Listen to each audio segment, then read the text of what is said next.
to meet you. Wow, thank you all so much. And I want to thank Shanda and Alan for having us here. What a great location. It's so bright and cheerful. Thank you. Hope you like coffee. I do. I do. I'm about to try it. Well, thank you all for coming and having this conversation with me. You know, it's clear that there are so many challenges facing young families today that we have got to come to grips with, and we have to work together to try to find the best menu of options, because there's just no one-size-fits-all. People have different needs, child care needs, sometimes even more, as Shanda and I were just talking about, even more challenging with special needs kids and how we start early and provide that sort of support. For some, it's family leave, and particularly the absence of paid family leave, because that makes it more difficult to deal with everything from newborns to aging relatives. Others, it's just continuing stress of a workplace that doesn't provide enough compensation with rising incomes. There still is a challenge with equal pay for women, which is real, not made up.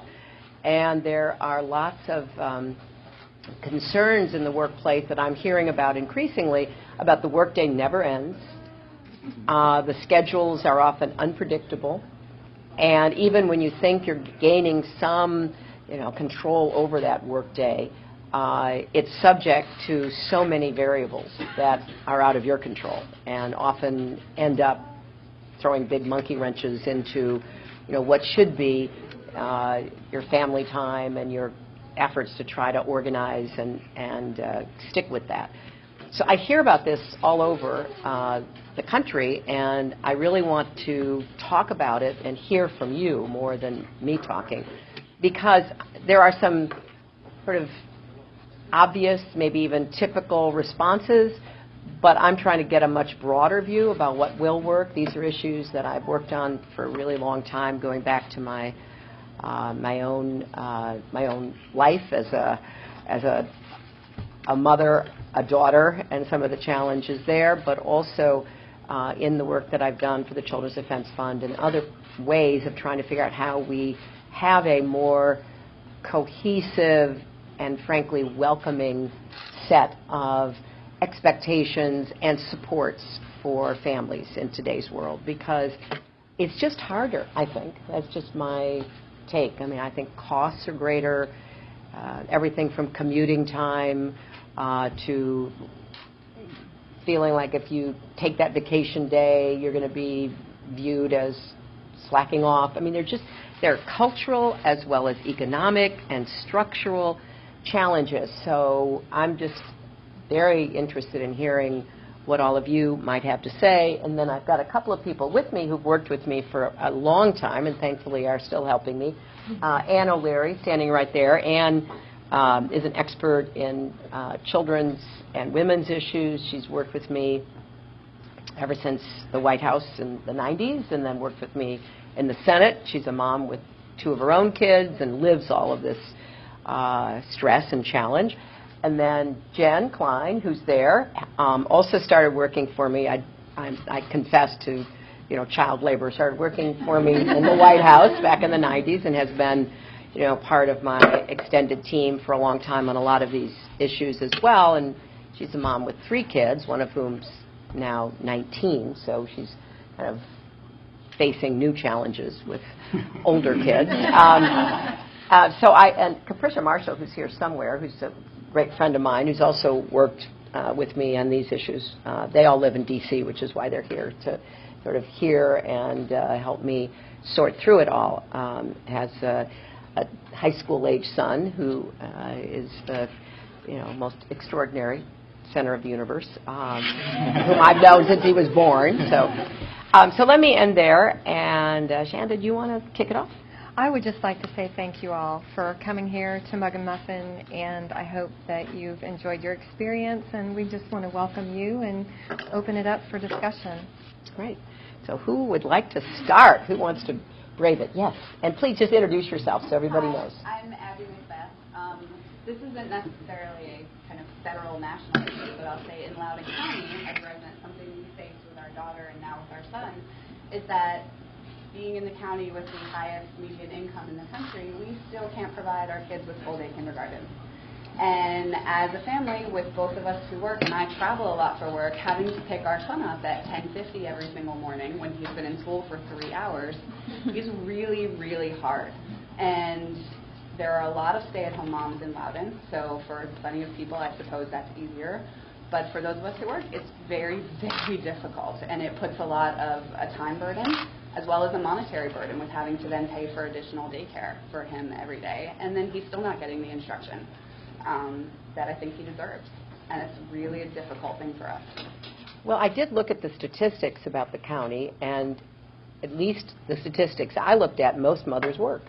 Whether they work full-time or part-time, they work. So it's not that this is a luxury that can be provided for a few. This is the way families are structured in this county and most counties around the country. And maybe somebody can tell me why there isn't full-day kindergarten. I know this has been a challenge going back years, and I know that in some places it's taken longer than other places to get to all-day kindergarten. But perhaps you can tell us what the official position is. Yes, so for those who don't know, I'm on the local board of supervisors here in Loudoun County.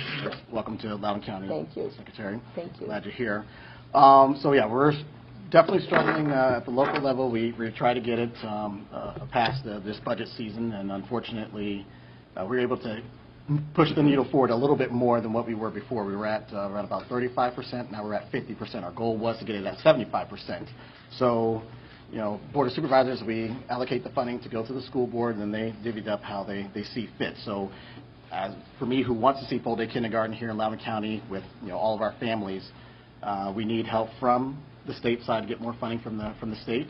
We need definitely, if we can get some funding from the federal government as well. So it starts also from the bottom going up, and I believe it needs to start from the top coming down as well. When you say 75%, what 75% of our schools, elementary schools, have full-day kindergarten? By next school year, 75%. By next school year. 75%. So you are on a track to try to provide that. We're slowly getting there because, there's 90-something counties in the Commonwealth of Virginia. We are the third that does not have it, and we're the only one that does not truly have a plan to really to get us there. We're doing little by little. Right. The last thing that Abby said, which was so important, is all the research is very definitive. Those first 5 years of life are critical to getting many kids, not all kids, because some kids get whatever stimulation and attention that they need from their home or from whatever other setting they're in. But for a very significant proportion of kids, they need to be given those opportunities, those educational opportunities, earlier than later. I would even argue that it's important to get the full-day kindergarten done in the county, but then to look at early childhood education, pre-K, other opportunities, particularly for kids from disadvantaged and low-income backgrounds. But if they're high quality, they would benefit many kids. When you think that by the age of 3, 80% of your brain is physically formed. And, I'm looking at very attentive parents, I know, who have spent time reading to and talking to and, otherwise stimulating their children. But it's hard for a lot of families. If there are 2 earners and both are working, that's hard. If there's only a single parent, that's really hard. So part of it is, how do we create a better system that is, number one, affordable? Because I also looked at the numbers. Loudoun County is like many places in America right now where paying for child care is really expensive. Quality child care. What you think of as quality child care. What you hope is quality child care. And in some parts of the country, especially around really big cities, the cost of quality child care is as much as tuition at a public college or university. So I think that, the state and the county, the public school districts have the role to play, but then we've got to look at how we create a much more robust structure so that more kids get that early instruction, that safe, quality, structured time, and obviously full-day kindergarten making progress. That's good. We're making progress. Yeah. Hopefully, we can get some progress from them. Yeah, well, I'm going to keep talking about it because there's no doubt that it's important. Yes, thank you. Yes, Todd. Hi, Esther Lee. I led the Office of Innovation and Entrepreneurship in the Obama administration.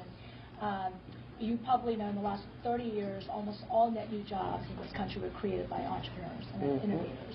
And I brought my kids. I took them out of school to bring them to come meet you because I thought this was educational. I will say when I go into their schools now, very little has changed from when I was in second grade and kindergarten. And I would love to get your thoughts on what we can do to really train the future entrepreneurs and innovators in this country, because I don't see education has changed that much, at least in the elementary schools. And No, that's a great question. I think we are really at the cusp of having what I hope will be a really serious, productive conversation about elementary and secondary education. Because I agree with you to a point that a lot of what it looks like looks very similar. And I can't speak, obviously, to the instruction, but we've had a really serious debate. Sometimes it got quite heated in the last few years about what is it we want from elementary education. And the answer on one side is we want more tests, we want to know what people are learning, and we want to be able to hold them and their teachers and their schools and their districts accountable. And that has created, that's created a very big backlash, and the backlash has been led by parents. And there are different reasons for the backlash, but sort of underneath it, as I talk to parents in places where what's called the opt-out movement, opting out of taking all of the tests, is pretty strong, parents are saying to me, that's not what my child needs. My child needs to be, the creativity needs to be sparked. The independent learning, the collaborative learning, it's not all about taking tests. And I think we need better but fewer tests. I mean, we do need tests. You need diagnostic tests. But you don't need as many tests as we were moving to that almost became, I would argue, a substitute for the kind of serious conversation we need about how do we restructure elementary and secondary education to really lift up kids. Now, once you start that conversation, there are a number of different sort of sub-areas you have to pay attention to. We do have a real problem with disadvantaged kids not getting the kind of instruction, and frankly, not just instruction, the kind of educational environment they need in order to prosper. And we have stripped a lot of courses and a lot of extracurricular activities and a lot of support services out of many of our poorest school districts. And it's heartbreaking because at least I was exposed, even though I was terrible at art and music, I was exposed to art and music, and I had physical education every day and when I was in elementary school, and we had all these projects we were always doing. We put on plays. We did so much that led to kids taking greater and greater responsibility, and that brought everybody had to be part of it. It wasn't a select group. It was everybody. And now you go to a lot of school districts in our country that are poor districts, and they have just been stripped. They don't have bands. They don't have art. They don't even now, in a lot of places, have sports, extracurricular. So we've got a set of problems arising out of those kinds of challenges. Then we've got schools that are fine, but are really trapped in the past, as you're describing. They're fine schools, you wouldn't. I always say I used to have the Chelsea test. Now I've got the Charlotte test, but I send my child to this school, and so they're fine schools, but they could be doing more if challenged to do more about how to change learning to emphasize more independence, more creativity, and collaboration, because the two really go together. Interdisciplinary, absolutely.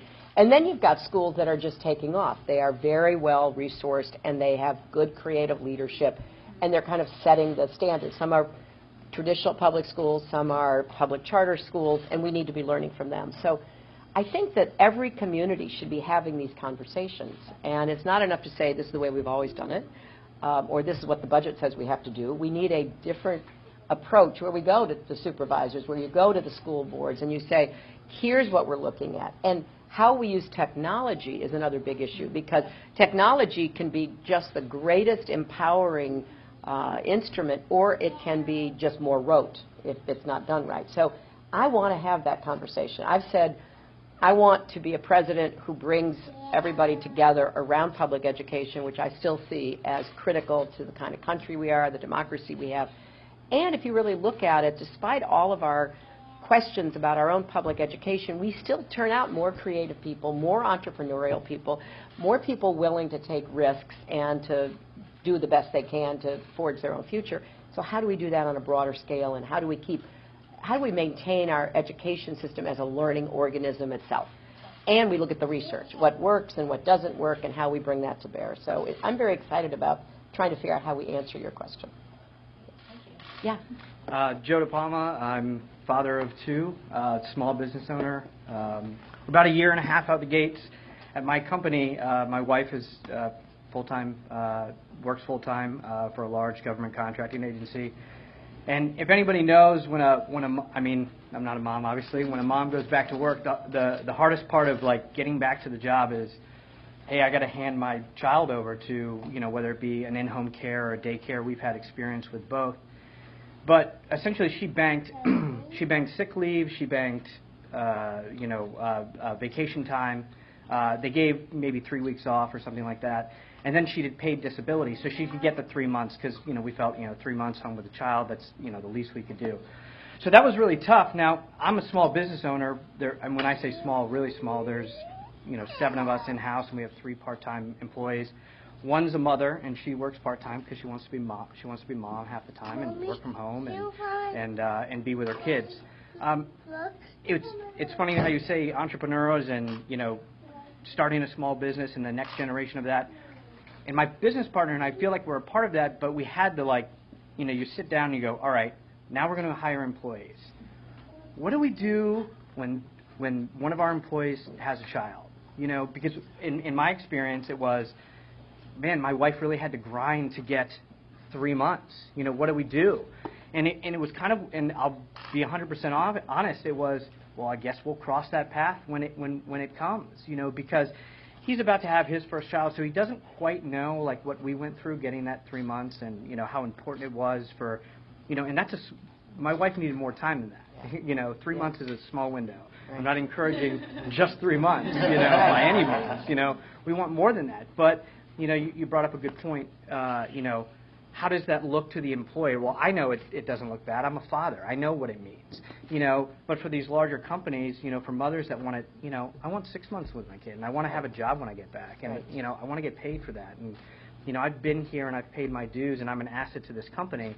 Those should be expectations. So, for the small business. What are those incentives so that, my partner Brian and I come to the table and we're not like, whoa, what do we do? Right. There's nothing out there that we know that, hey, we can guarantee this. We're going to be able to stay in business without, at 7-10 people, that person is an asset. I'm here right now, and I'm missing work to be done. So, right. What are the plans for that, to encourage that and to encourage that leave, especially from a small business standpoint? That's really a great question, because anytime we start talking about leave, either the unpaid family and medical leave, which has now been in effect since 1994, signed in 1993 by my husband, it has been out there, and it's been taken advantage of something like 220 million times. But it's unpaid, and the only requirement is for employee base of 50 or more. So small businesses were basically not covered because nobody could figure out how you deal with the reality of a 7 to 10 person small business and somebody is out. Even if you're not paying that person, how does that fit?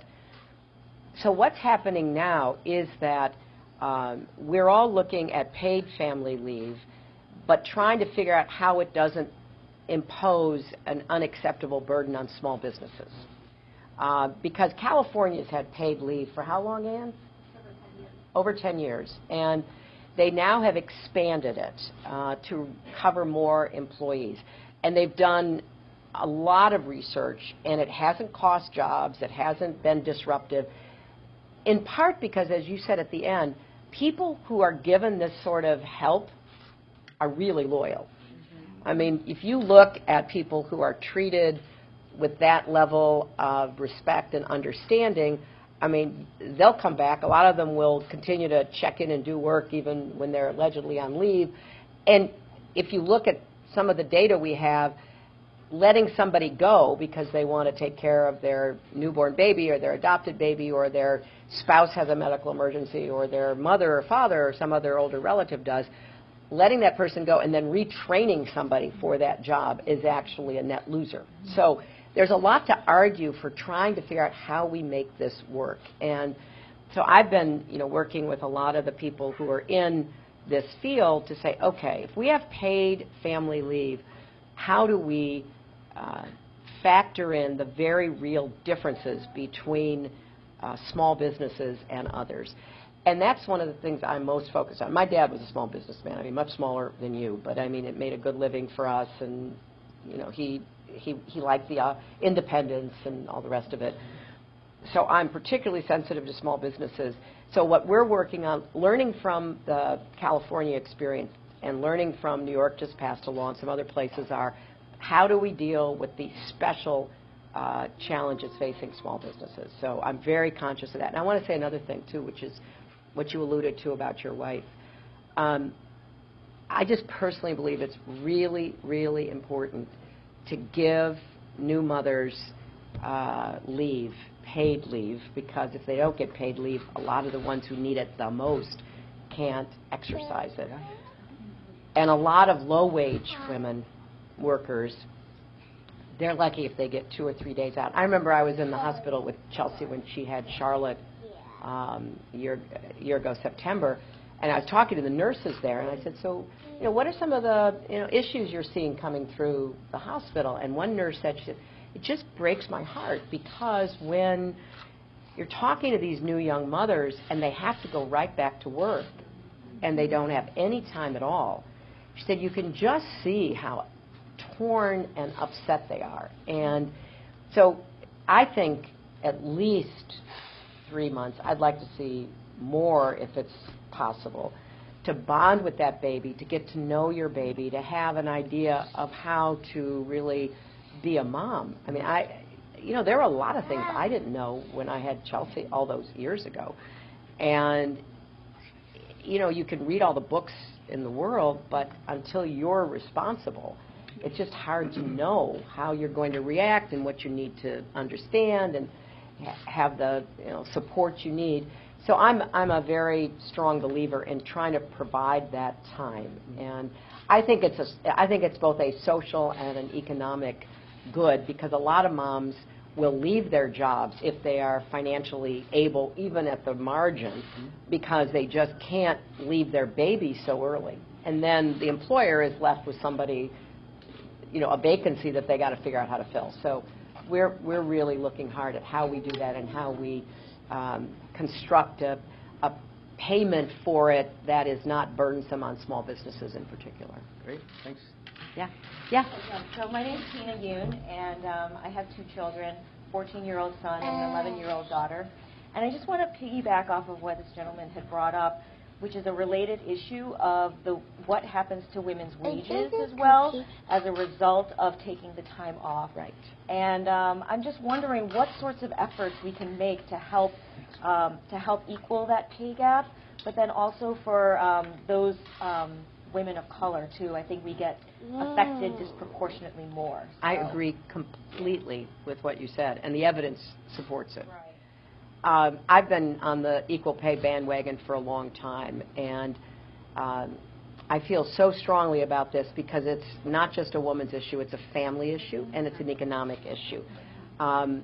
about 2 weeks ago, I was in Pennsylvania at an event like this talking about some of these family-related concerns, and Lily Ledbetter was with me. And Lily Ledbetter, as many of you know, worked in a factory in Alabama and did not know she wasn't being paid equally, even though she was doing a job that was well-defined. She was a supervisor, and she was the only woman supervisor. And she didn't know that until she learned it by accident, and it was too late for her to get back pay and the like. But she made a point that isn't made often enough. She was paid 40% less for doing the exact same job. So that means her Social Security payment is 40% less. Right. The contributions to her 401k are 40% less. So I make the point that if you have a mother, a wife, a sister, or a daughter who's working, it affects you. It's not somebody else's problem. So what are we going to do about it? Because it's against the law not to provide equal pay, but there are a couple of problems in trying to figure out how we actually make that a reality. One is we don't have enough information. There's not enough transparency in private sector payments. And in fact, it is still acceptable, even legal, for people to be fired or otherwise retaliated against if they try to find out where their pay is compared to their coworkers. And we have to end that. That's what the Paycheck Fairness Act is about, something that I sponsored when I was in the Senate and that I'm determined we're going to get passed. So there's trying to create legal support for actually finding out whether you're being paid fairly, because a lot of people don't know. Secondly, the big answer to this is people in the workforce say, well, you know, women's lives are different, and they take time off when they have a newborn, or, you know, they may take time out of the workforce when their children are little. But really, if you hold constant for all those different factors, there still is a range of discrimination that is hard to explain or justify by any other explanation. So what I'm calling on, and I really applaud the Obama administration for starting this, they've been challenging companies. Because if you work for the government, or if you are working under a union contract, you're in the military, you can find out what everybody's pay is. So there's enough transparency for you to know where you are and where everybody else is. But in the private sector, because there is no requirement yet for transparency, a lot of employers will tell you, and they are very sincere in telling you this, we do not have any difference. So what the Obama administration did was to say to some big companies, some big tech companies, why don't you really examine the data? And I give a couple of them credit. Intel did this, Salesforce did this. And I know the CEO of Salesforce, and he told me, he said, when the administration challenged companies, I said, sure, because I was sure we had the best record ever. And he said, then we began looking at the data. We were discriminating. Women with the same education, the same experience, the same time in the workforce were being paid less than men in comparable positions. And they immediately remedied that, but they would have never looked unless they'd been challenged. So I think part of what we have to do is get the laws updated, get more companies to look at themselves, and to keep the drumbeat going about how unfair this is, not just in the immediate pay, but all the way down the line in terms of women's economic well-being. And we just can't let people claim that it's not a real issue because, you know, there's a lot of blowback. I raise it all the time, and you know, I'm accused of playing the gender card and all of that. And the fact is that it's a real problem, and we can't let it go, and we have to be tenacious about it, and that's what it will take all of us to do. Yeah. Hi, my name is Kelly Burke. I'm the vice mayor of the town and a recently retired teacher, so thank you very much for your time on public schools. But my question has to do with, before I came here today, I was on the picket lines with the Verizon workers. And a gentleman was telling me that he has a special needs child that has lots of problems, hospital expenses, and they have cut their health insurance. And he has no alternative but to go on COBRA, which he's not being paid, so he can't go on COBRA. And the union's trying to help, but they see it as this is a huge step to try to do away with the union. Yeah. What if not if, when you're president, what will you do to stop that, to stem that? Because all these things we've talked about, if we were union workers, things could be much better because the unions would be working for us. Well, I want to, number one, make the case, because we do have so many independent workers now. We have people who may not have either direct experience or a real appreciation for the historic role that unions played in lifting people into the middle class. And so a lot of the workforce today, which is, you know, in more entrepreneurial, more independently directed work, is either indifferent or even, you know, negative toward unions, because, like, why would you need one? And what I have found is that a great deal of the depression in wages results from the concerted effort to undermine union membership and union ability to organize for better wages and benefits. So, for example, I was in in Kentucky recently, and I was talking to some steel workers who are out of work because their plant is facing a lot of competition from China. And one of the men there was saying that they are now comparing their wages, because what's happened is that even though if they still have union jobs, their wages stay up, the downward pressure on wages with no real countervailing pressure is affecting everybody, not just people in unions, whether they're employed now or laid off, but it goes all the way down the line. And when you think about it, that sort of makes sense, because part of the reason behind unions was to provide a countervailing balance against really unaccountable employer power. And we have a lot of problems with wages and middle class lifestyles and incomes in the country today. And one of our problems is that we have so undermined both public sector and private sector unions that they can't hold on to what they've bargained for with their employees. And as they go sort of down, they take everybody else down, because there's no pressure to raise incomes for non-unionized workers.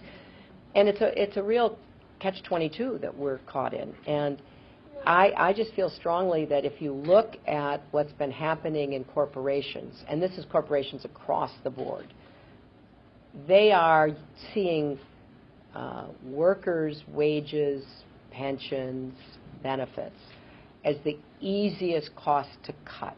And they're under big pressure from a lot of activist shareholders and others to really slash employee costs, when there are a lot of other things that they could do that would create a better outcome in 5 to 10 years. But the stock market and the pressure from activist shareholders makes it really hard to do that. So I think we've got to look at corporate law. We've got to look at how we try to create better circumstances for people to organize. And I'm committed to doing all of that, because the story you're telling me is one I hear in lots of places. Yeah. Yes? Shatem Boyd. I am a small business owner as well, very small, 8 people. I have a 2-year-old daughter. So there is, just kind of to piggyback on a few of the issues, you talk about health care. As a small business owner, not only are you trying to provide benefits to your employees, you're trying to provide benefits to yourself. So I have seen our health insurance for my own family go up $500 a month in the last 2 years. So we went from 400 something to 900 something. So we're just fighting to keep benefits for ourselves. Right. The thought of being able to provide benefits to your employees is almost secondary. Yet to keep your employees happy, that's a question that comes across my desk all the time. I have to keep my employees as independent contractors for the most part, really to avoid that situation.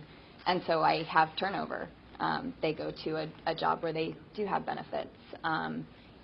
same thing. I get women that, I'm very lucky. I have a woman who's retired, which is great, so she's willing to work because she has benefits from the government. But if I can't provide benefits, let alone for myself, I can't provide them for my family. The reason our insurance has gone up so much is we do not qualify for a subsidy on the current health insurance plan. We unfortunately make just over too much money within that gap. So I guess my question to you is, not only are you looking out for people that can't afford health care, but I'm someone that can afford it, but it's taking a big chunk out of the money I bring home for myself. So is the policy that you now have one you got off of the exchanges? It's on the exchange. Okay. Well, what you're saying is one of the real worries that we're facing with the cost of health insurance, because the costs are going up in a lot of markets, not all, but many markets. And what you're describing is one of the real challenges, because right now, like with so many of these programs, there's just a cutoff instead of what I would like to see, a kind of gradual diminishment. Like, people shouldn't just, once they get to a certain income level, lose all subsidy or lose all tax benefit or whatever else we could piece together that would enable you to make this more affordable for yourself.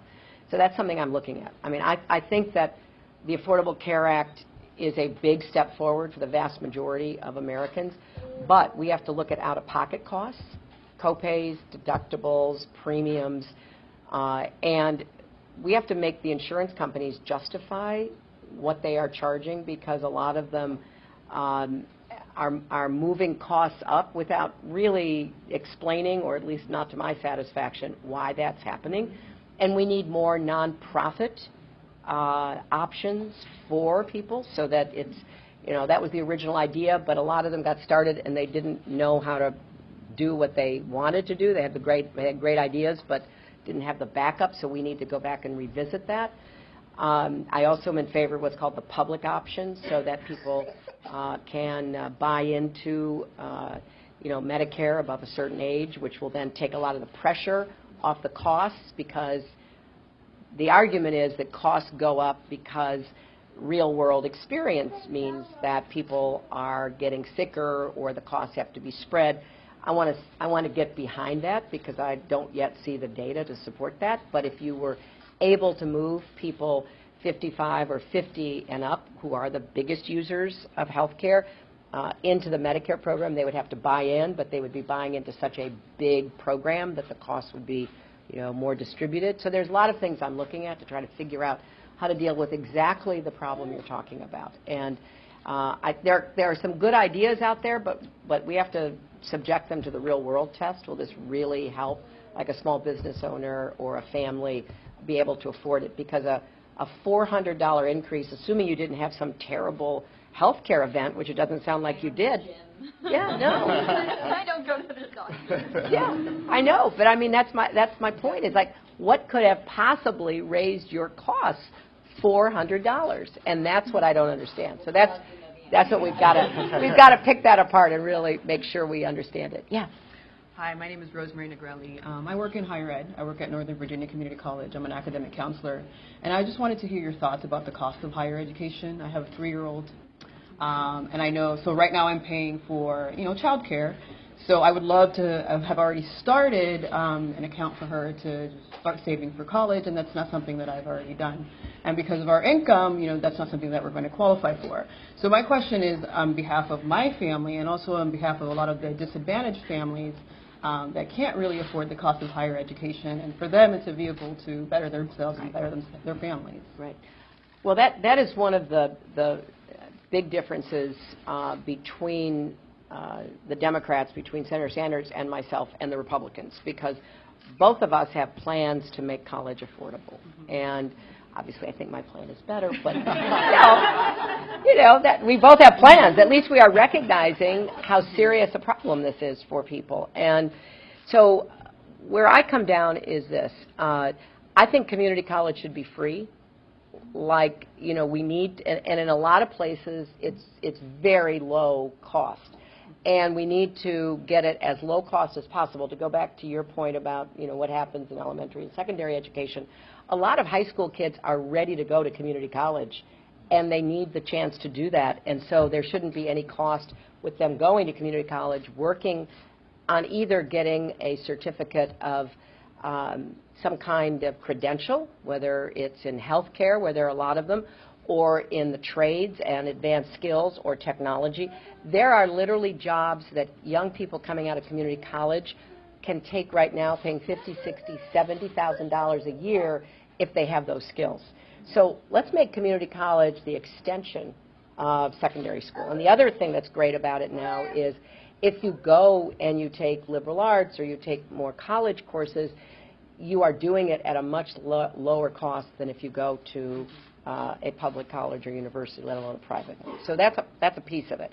The second piece of it is, under my plan, you would not have to borrow any money to attend a public college or university.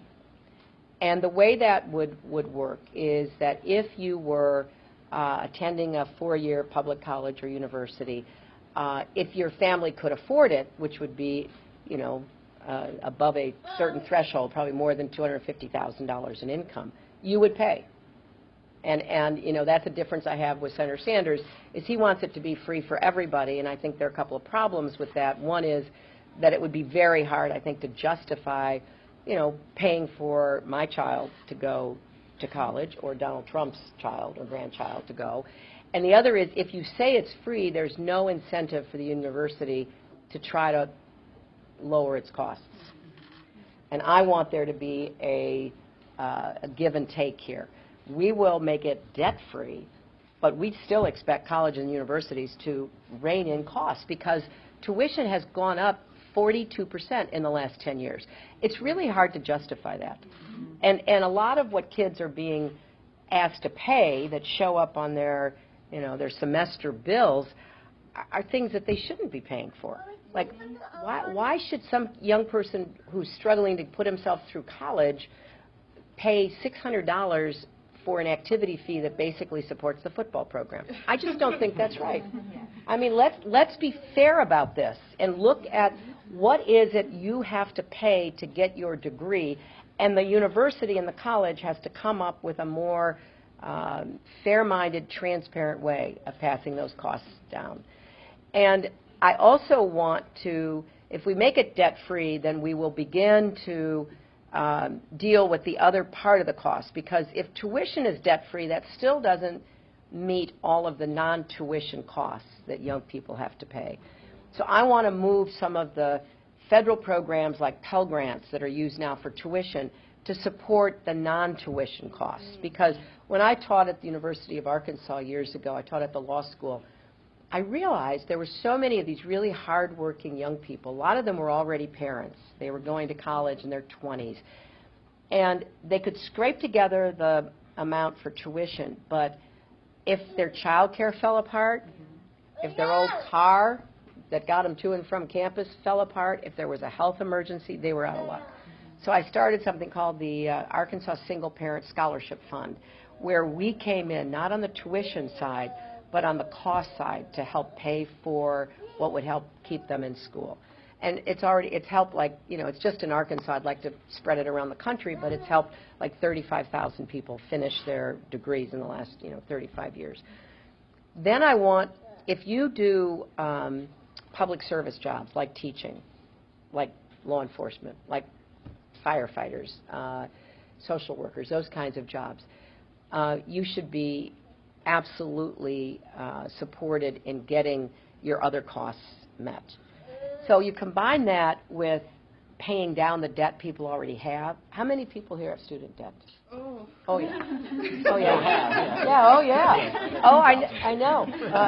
Yeah. I mean, I did. If I were your age again, I would be raising my hand. So we've got $1.2 trillion in student debt out there, and 40 million Americans, and some are just so weighted down they can't move out of their parents' basement. They can't take a job they want because it doesn't pay enough after they do their expenses, so they take jobs they don't want to be paying back their debt. So here's what I want to do. We have to get the interest rates down, and that means refinancing everybody's debt. Like you can refinance a mortgage or you can refinance a student or a car payment. We refinance student loans. It also means if you do public service work, we help you discount and forgive it. If you do national service, the same thing. So we're going at it from both sides. How do we make it affordable now so that your 3-year-old, you can actually imagine you can pay for it? And how do we get the debt that's already out there down? And I think if we go from both ends, we can actually deal with the problem that you're talking about. But Secretary, Yeah. how do you deal with the state disinvestment?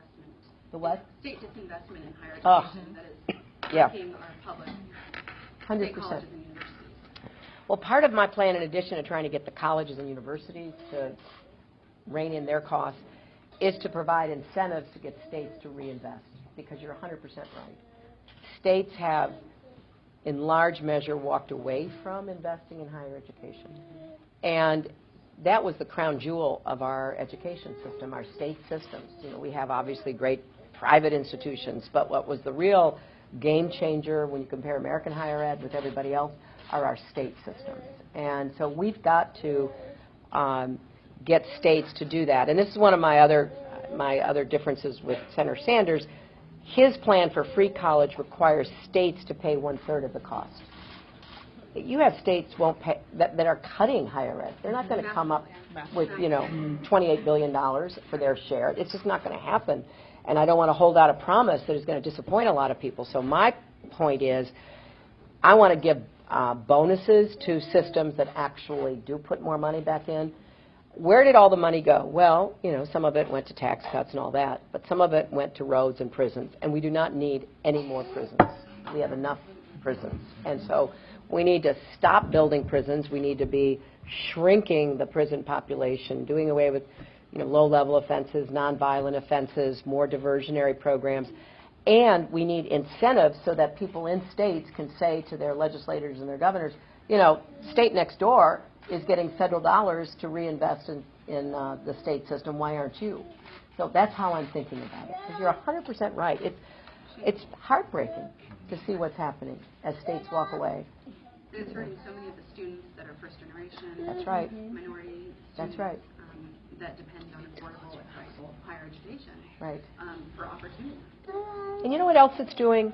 If you look at economic development, entrepreneurial activity, research, and the like, higher education is at the core. And so when you're cutting higher ed and you are shutting labs and shutting research projects and doing away with scholarship and other kinds of financial help for students, you're also really undermining the potential for your economic development. So it makes no sense to me at all. I don't understand why states do that. And, obviously I've seen it in a lot of the Republican governors who are just determined to slash higher education. And it's so short-sighted because there's a great bunch of studies about how if you put higher ed at the center of economic development, you have incubators attached to colleges and universities. You really encourage the so-called creative class to settle around colleges and universities. You will create economic activity. So why would you walk away from that? It's just so self-defeating. Yeah. Yes. Hi. I'm trying to get your attention over here. Thank you so much for coming. I wanted to ask a question which actually piggybacked off of the last two questions on behalf of veterans and military families, military spouses, right, and the upward mobility of military spouses. I joined the Navy and got my bachelor's degree paid for with the GI Bill. And my problem has been, how do I pay for that postgraduate education as a veteran? I don't fall within the 9/11 GI Bill because I served as one of the first 300 women on board the Nimitz. So I'm a little bit older, and I'm looking actually to pursue my law degree. Right. There are very little avenues in which to do that as a veteran because it seems like the push has been to get all veterans with bachelor's degrees. We all live here in Northern Virginia. It's a very competitive market. A bachelor's degree is like a high school diploma here. What can you do as president to help enable those military families who want to get a postgraduate education achieve that goal? That's a great question, and I will tell you, I'm going to look at it. I did not know that you were totally shut out from any kind of military benefit under either the 9/11 GI Bill or the pre-GI Bill. I did not know that. I thought that it was still available for... I served from 1994 to 1998. Okay, well, I'm going to look into that, and we will see what we can do. But the short answer is we need to be encouraging everyone, especially our veterans, to continue their education and to look for what would be a competitive advantage, because it's not the only market where it's going to be challenging. So let me look into that, and we will follow up, and we'll follow up with you and find out what more we can get, because I thought there were programs. Let me just take a hard look at that, okay? Yeah. Did you want to add something? I just wanted to add, just what are your thoughts on undocumented students and immigrant families? Living in this area, there has been an influx of undocumented families and undocumented students, and I just wanted to know what your stance on that was, just going forward. Well, I really support the President's efforts under DACA and DAPA to try to keep families together and avoid the deportation of family members, because so many families are mixed. They have undocumented and citizen members, like the older children may be undocumented, the younger children are citizens, and it's just a very complicated family challenge. So I want to see us move toward comprehensive immigration reform. In the meantime, I would like to see if people who are undocumented can pay in-state tuition, they should be able to go to in-state institutions. Because remember, most of the undocumented workers are covered in some way by the tax system. Like they pay $12 billion a year to Social Security, for example. A lot of them pay payroll taxes, which is what goes into Social Security. They pay other forms of taxes. So it's not that they are totally out of the tax system. They are part of the tax system, but they don't get any benefits for it. And I think the most important benefit would be opening doors for ambitious kids who are wanting to continue their education and get them covered by in-state tuition if they go to a public institution. And you talked about, like, their families are already kind of embedded in the tax system. Right. What about financial aid for those students that are part of? I would want that to be an institutional and a state response until we get to comprehensive immigration reform. Because then if you're on a path to citizenship and you can be certified as such, then you would be eligible for everything. Right now, it's kind of a state-by-state determination. And some states have been very open and other states very closed. And it's sad to me because a lot of these young people are, very determined, very hardworking, very ambitious, and they deserve a chance to, go as far as their hard work will take them too, I think. So, yeah. My name is Andrea Fulton again. I appreciate your remarks on addressing college tuition costs, but part of the reason my family has trouble saving money for my daughter's future college tuition is the cost of child care. So she's 2.5, and we pay almost $16,000 a year for a full-day preschool, and that's pretty common for this area. So I'm wondering what policy initiatives you're looking at that can help families. I mean, I just find that so sad, so heartbreaking. $16,000 a year for a 2.5-year-old. Look, I think once we get Loudoun County to get kindergarten, I would like to see us look at universal pre-K in the school system. That doesn't necessarily help from 0 until 4, but then we need to take a hard look at how we have a child care system that does provide quality child care at an affordable cost, but also pays the child care workers enough so that they are of high quality. So we are in this classic dilemma. If you pay the child care workers more, like you're going to a place $16,000, that's a very big bill, but you are comfortable with it, I assume, and the workers there are paid more than they are in most child care. A lot of child care now is minimum wage or slightly above, and there's a very big turnover. People are there. They can't support their own families, and because of the turnover, they can't really guarantee quality child care to you as a concerned parent. This is a dilemma that we've got to address, and so I want us to look at universal pre-K.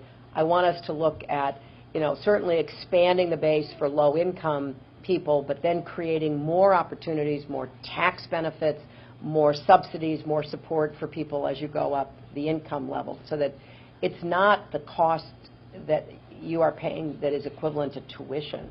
And you can begin to save for your child's college, because that's something that everybody worries about. So we're looking hard at this. Universal pre-K will be a big help. New York City just got universal pre-K, and the early studies, it's early, it's only a year plus, but the early studies are, pretty positive. It's not universally great, but it's pretty positive. And it's also much higher quality than many of the kids at all income levels who are in the public school system had access to before. So I'm looking for how we subsidize and create more opportunities, and we really should be looking at the public schools, because that's the institutional base, and it makes sense. Like if you have a first grader, if you had an early childhood program, the 3-year-old could be there too. Think about how convenient that would be for working parents, right? So I just think there's a lot we need to start looking at all of these programs through the lens of what life is really like today, not what it was like 50 years ago. And we still are thinking about it like it was 50 years ago. And that's just not fair. So, yeah.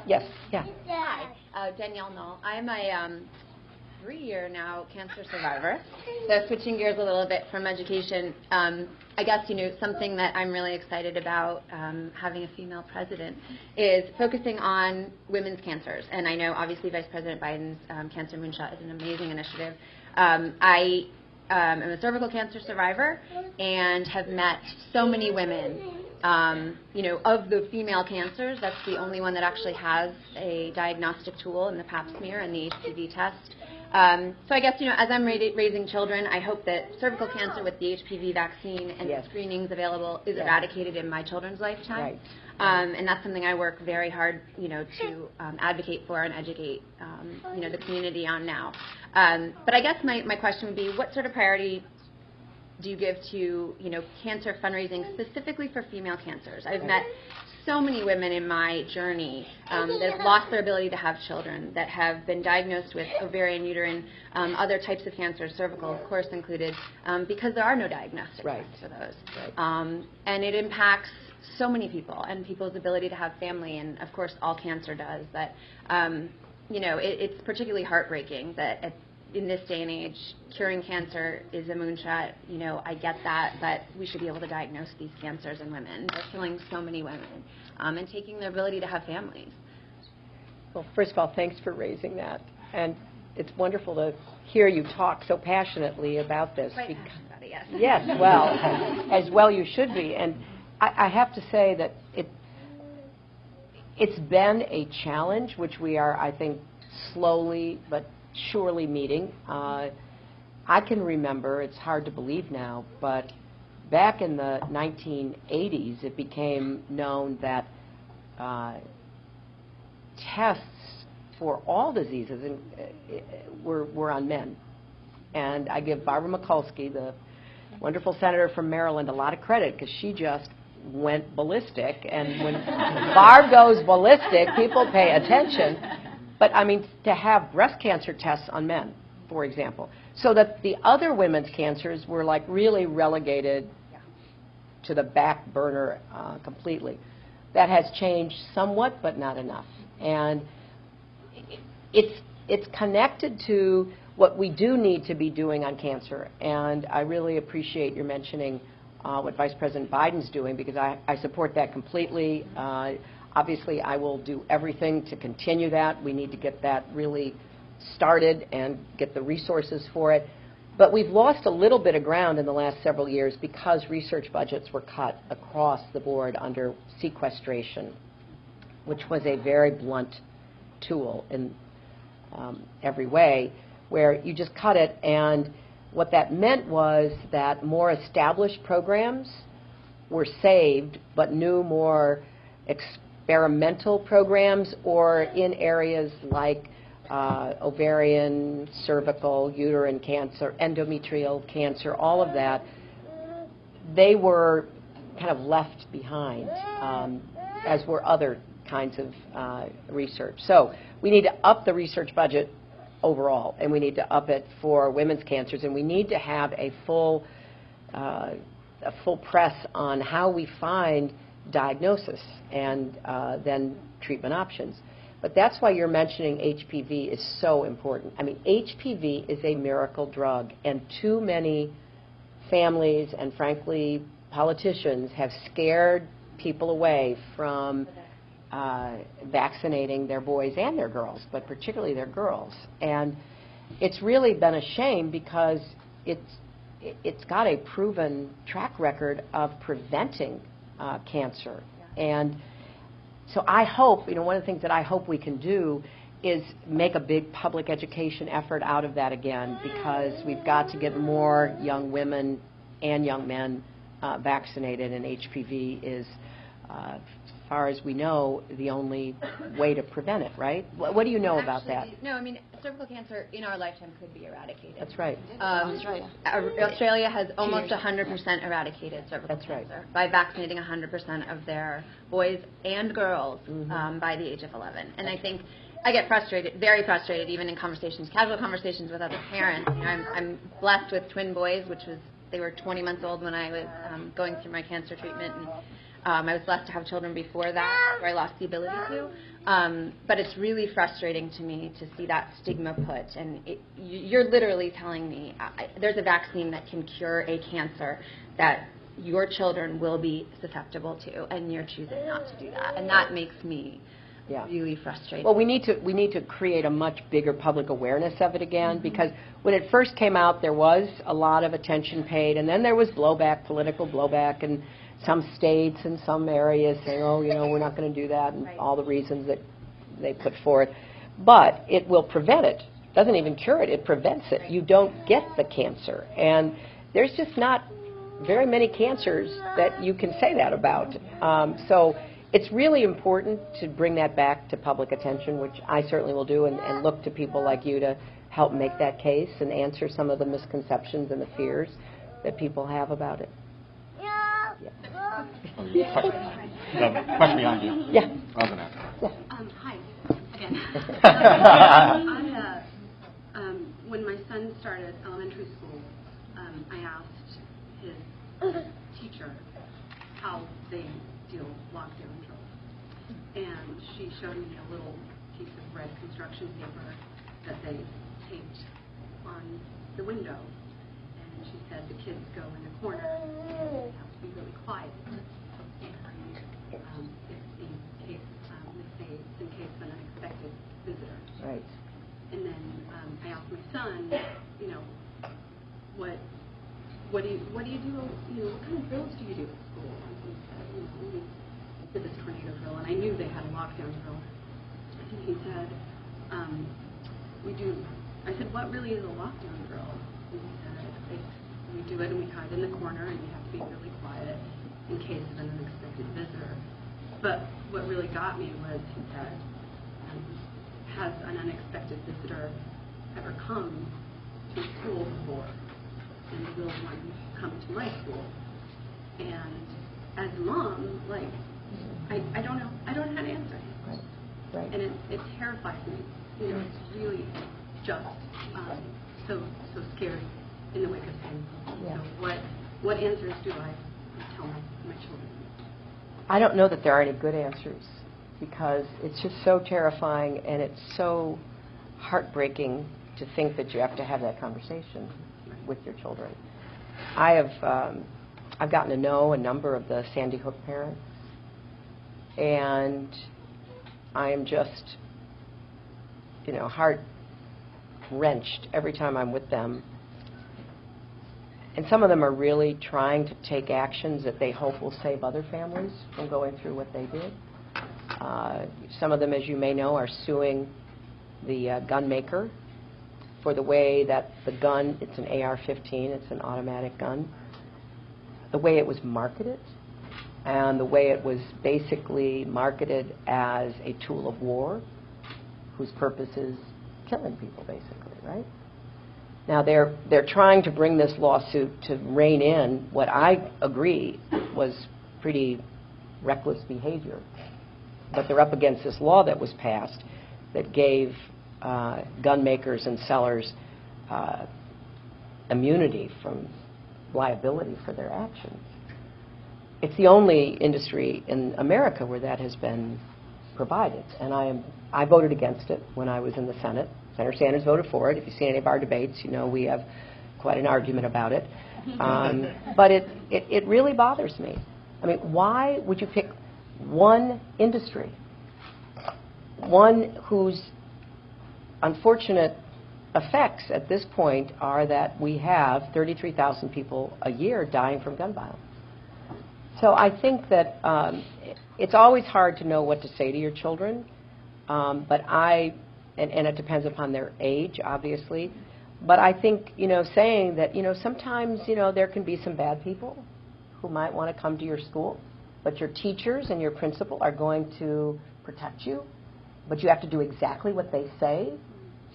And the chances are very slim, but because, unfortunately, it's not the only place it has happened. At Sandy Hook, we've had too many incidents that have cost people their lives in many different settings. I think trying to reassure your child, but also to say, it's like when you say, don't go near strangers, don't get in people's cars. Sometimes a bad person might come to your school, and so you have to do what your teachers tell you to do. That would be the best that I can think of, because it's just so it's unimaginable. It's beyond, and when people say, well, comprehensive background checks and all the rest of that might not have prevented the killer at Sandy Hook from getting the gun, I think it's not just the laws we need to pass, which I do think will save lives, but it's going after the gun culture and saying to parents, because that poor, disturbed murderer is not the only person whose family gave him a gun. The mother gave guns to this man, and either she didn't know or was not aware or dismissed warnings about someone who is that antisocial, someone who internet searches are that troubling, should not have an arsenal. And so we've got to do a better job, in addition to the laws, which are supported by 90% of Americans and 80% of gun owners. We've got to do a better job sort of dealing with the gun culture and dealing with the kinds of attitudes we're now seeing where people reach for guns to solve their problems. And it's never solved anybody's problem. It's only made more heartbreak and bloodshed. So I think we all have to talk about that. But with respect to your son's school, that's the only way I know of how to handle it. But to reassure him that, that the teachers and he doesn't need to worry about it. The teachers and the principal are going to take care of it. Because what can you say other than that? Yeah. We have time. I'm sorry. We have time for one more question. Well, the gentleman to my right and his son get the last question. Well, thank you. And we've touched on a lot of different topics. This is one issue that's more regional here, based in the DMV, D.C., Maryland, Virginia area, transportation and our infrastructure. Luckily I work at a company, WGL Washington Gas, where they're very open, where I can leave early to rush back to Ashburn, pick up Gabriel, take him to the baseball games, or et cetera. So what are some of your thoughts on improving our infrastructure, our public transportation? Because we've seen the last few years, we've seen bridges collapse in Pittsburgh, Minnesota. I remember a couple of years ago when people literally, the bridge collapsed and people were on the bridge and you could see the cars, diving into the lake underneath there. So what are some of your thoughts or initiatives to improve public transportation and roads in our region and across the country? Yeah, especially. We need it fast. As Metro. is just slowly starting to come out here. We're not even having it until 2018, 2019, and there's still even issues now with the system where they're doing a slow stoppage to replace some of the old parts and Right. so. Well, this is another one of these issues that we just have to take head on. I'm a very strong supporter of infrastructure spending, federal, state, local government, private sector spending, because we are woefully behind, and we are skirting danger in so many places. I mean, the civil engineers' annual assessment always fails us as a nation because of all the bridges that are in bad repair, the roads that are, costing commuters hundreds of dollars because of the bumpiness and the potholes and all the rest of it. So I have a robust infrastructure plan because, number one, it's really needed. Roads, bridges, tunnels, ports, airports, mass transit. There's no doubt that we are losing money. We're losing our competitive advantage because we haven't kept up with our infrastructure. People's, their commute time is way too long, and it's unproductive time, and we don't have the alternatives available in most parts of the country. So I've put forth an infrastructure plan that would be a predominantly federal government plan, but which would be set up to work in conjunction with what I call a national infrastructure bank. Because what we need is to have constant investments. And I hope that the Congress becomes more cooperative in dealing with what are national challenges, like infrastructure. And I would like to add to what they finally passed. They passed about a $275 billion 5-year plan. I'd like to add because we're a couple $1 trillion behind. And we need to get much more investment in public transit. Now, the problem has been, I was on this committee when I was in the Senate. It's called the Environment and Public Works Committee. And many parts of the country, they drive long distances. They are very car dependent. So the idea of supporting mass transit in Northern Virginia, or mass transit on the East Coast, or mass transit in, from LA to San Francisco, and some of the other places that are really open to and embracing of mass transit, was a little bit counterintuitive for them, because all they were interested in was roads. But I think now we're finally seeing a greater constituency for transit of all kinds. Rail transit, high-speed rail transit, fixing Amtrak, looking at some of the public-private partnerships that are being formed. And that's what I would like to do, and to work with your officials, both state and